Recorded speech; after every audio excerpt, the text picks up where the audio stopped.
So if Winchester didn't satisfy your haunted house cravings, there's this other little movie that's out on VOD called The Lodgers that I give a solid streaming to, even if it has the pastiest boy. Let me explain. So you got these two orphan kids who live in a haunted mansion by themselves, and they gotta follow 3 rules. 1, they can't stay up past midnight, so no screenings. 2, they ain't allowed to leave, except to like buy bread. And 3, they can't invite anyone in, so there's absolutely no house parties. The sister's the only one who's allowed to leave the house, so she at least gets a little bit of sunlight, but the brother's stuck at home. He's as pasty as he can be, looking like he just saw a ghost, which he actually does. A lot. It turns out that their parents actually committed suicide, and their parents committed suicide, and their parents committed suicide, and it's just like this crazy generational curse where, like, instead of passing down a car, they pass down drowning themselves. So if you're ever ungrateful for whatever bad genes your grandma gave you, at least it ain't as bad as this.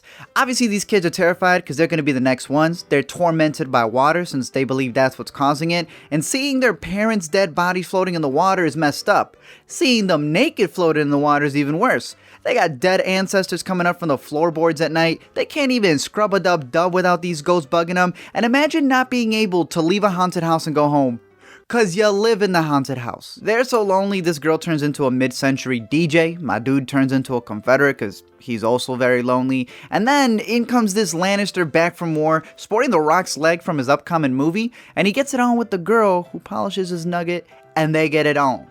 Until, you know, they get ghost blocked. Wait. Walder Frey's also in this because I guess it's like a mini Game of Thrones reunion. He comes over, he's as drunk as can be, trying to get jiggy with the sister because they need to pay their debts just like the Lannisters. They let him in on the second time, but it's the brother who lets him in, and if you remember that one rule, he needs to make sure he's out, so he just for the watches him. At this point, the sister's like, you know what, I'm out of here. But the moment she tries to leave, her brother smashes her.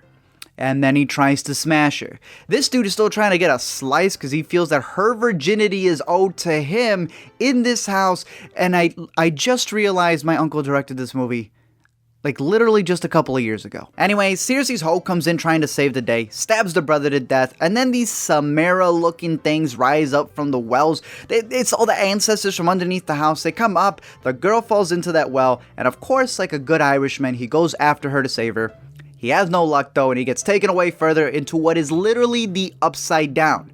This girl ends up in the lake where her parents killed themselves, decides to wash away her parents' sins, and moves on, leaving her past behind her.